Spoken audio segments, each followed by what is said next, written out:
I mean, who doesn't want to be happy, right? We all Especially do, amid yes. the winter months when it's kind of gloomy. You know, so many of the popular happiness books out there, seminars and classes, they started right here in Connecticut. Yeah, Taylor Kinzler caught up with the professor behind the positivity movement. I think these are some podcasts that I have listened to before, and I tell you what, there's some good pointers here. Oh, absolutely, Shannon and Kevin. So if you actually look in the Oxford Dictionary of quotations under happiness, you will find Lionel Ketchian's name. And he says that it's a decision, one that we can all make every single day. But we want to take you back now. This story starts on the campus of Sacred Heart in the late 90s, where Ketchian taught one of the university's first courses on happiness, and it spread like wildfire. His students loved the curriculum so much that they started a happiness club and met weekly at the Fairfield Public Library. Columbia University got wind of it and then launched their own club, and now, get this, there are happiness clubs all around the world. Ketchian's teachings are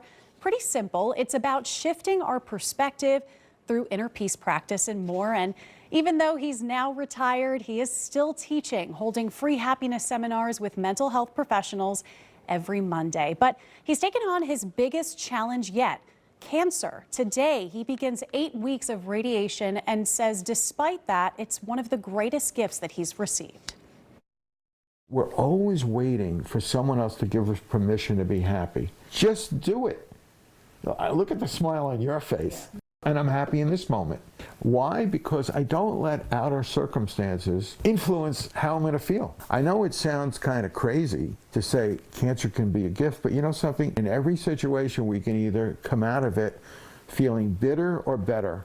And I always choose to feel better. Make that change in yourself and see what happens. That's how to change the world, really.